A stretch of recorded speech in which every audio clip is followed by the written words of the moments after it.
नमस्कार मित्रों, स्वागत है आपका मेरे YouTube चैनल में। आज मैं मुंशी प्रेमचंद जी द्वारा रचित कहानी भूत शीर्षक से लेकर आई हूँ।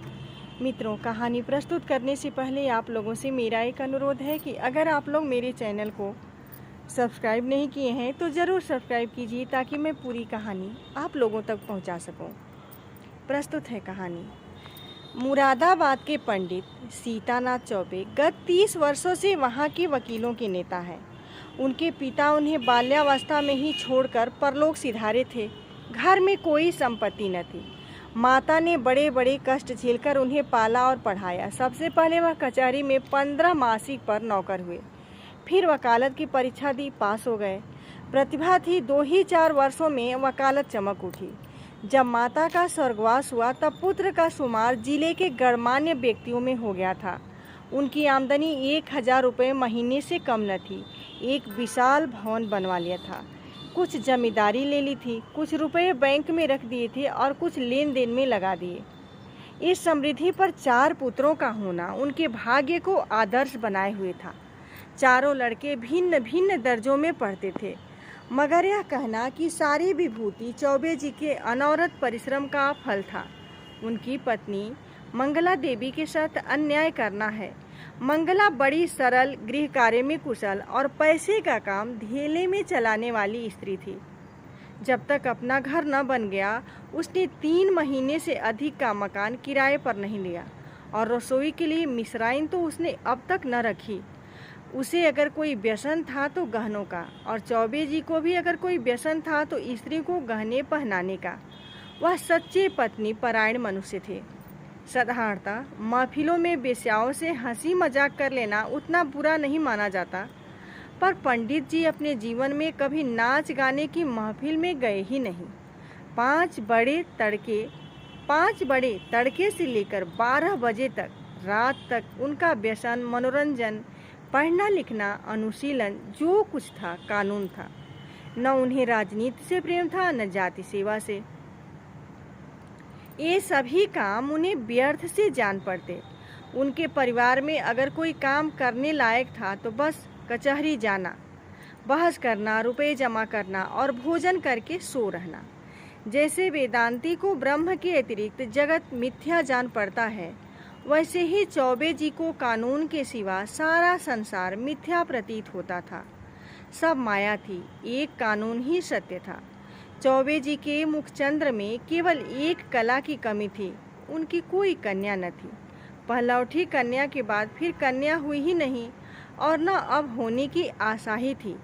स्त्री और पुरुष दोनों उस कन्या को याद करके रोया करते थे। लड़कियां बचपन में लड़कों से ज़्यादा चोचले करती हैं। उन चोचलों के लिए दोनों प्राणी बिकल रहते। माँ सोचती लड़की होती तो उसके लिए गहने बनवाती, उसके बाल गूंथती। लड़की पैजनियाँ पहने ठुमक ठुमक आंगन में चलती तो कितना आनंद आता। चौबे सोचते कन्यादान के बिना मोक्ष कैसे होगा। कन्यादान महादान है, जिसने यह दान न दिया उसका जन्म ही वृथा गया। आखिर यह लालसा इतनी प्रबल हुई कि मंगला ने अपनी छोटी बहन को बुलाकर कन्या की भांति पालने का निश्चय किया। उसके माँ बाप निर्धन थे, राजी हो गए।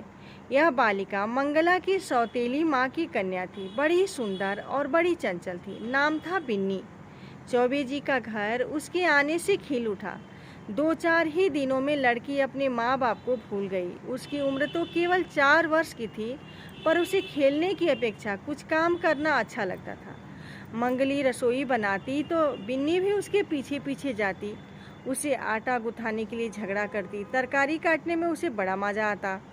जब तक वकील साहब घर पर रहते तब तक वह उनके साथ दीवान खाने में बैठी रहती। कभी किताब उलटती, कभी दावात कलम से खेलती। चौबे जी मुस्कुरा कर कहते, बेटी मार खाओगी। बिन्नी कहती, तुम मार खाओगे, मैं तुम्हारे कान काट लूँगी, जूजू को बुलाकर पकड़ा दूँगी। इस पर दीवान खाने में खूब कह कहे उड़ते। वकील साहब कभी इतने बाल्य वत्सल न थे। जब बाहर से आते तो कुछ न कुछ सौगात बिन्नी के वास्ते जरूर लाते और घर में कदम रखते ही पुकारते, बिन्नी बेटी चलो। बिन्नी दौड़ती हुई आकर उनकी गोद में बैठ जाती। मंगला एक दिन बिन्नी को लिए बैठी थी। इतने में पंडित जी आ गए। बिन्नी दौड़कर उनके गोद में जा बैठी। पंडित जी ने पूछा, तू किसकी बेटी है? बिन्नी, ना बताऊंगी। मंगला, कह दे बेटा, जीजी की बेटी हूँ। पंडित, तू मेरी बेटी है बिन्नी कि इनकी? बिन्नी, ना बताऊंगी। पंडित, अच्छा हम लोग आंखें बंद किए बैठे हैं, बिन्नी जिसकी बेटी होगी उसकी गोद में बैठ जाएगी। बिन्नी उठी और फिर चौबे जी की गोद में बैठ गई। पंडित, मेरी बेटी है, मेरी बेटी है, अब न कहना कि मेरी बेटी है। मंगला, अच्छा जाओ बिन्नी, अब तुम्हें मिठाई न दूंगी, गुड़िया भी न मंगा दूंगी। बिन्नी, भैया जी मंगवा देंगे, तुम्हें न दूंगी। वकील साहब ने हंसकर बिन्नी को छाती से लगा लिया और गोद में लिए हुए बाहर चले गए। वह अपने इष्ट मित्रों को भी इस बाल क्रीड़ा का रसास्वादन कराना चाहते थे। आज से कोई बिन्नी से पूछता कि तू किसकी बेटी है तो बिन्नी चट कह देती, भैया की। मित्रों, अब आगे की कहानी मैं अगले वीडियो में लेकर आऊँगी। अगर आपको यह कहानी पसंद आ रही हो तो आप लाइक कमेंट ज़रूर कीजिएगा। धन्यवाद।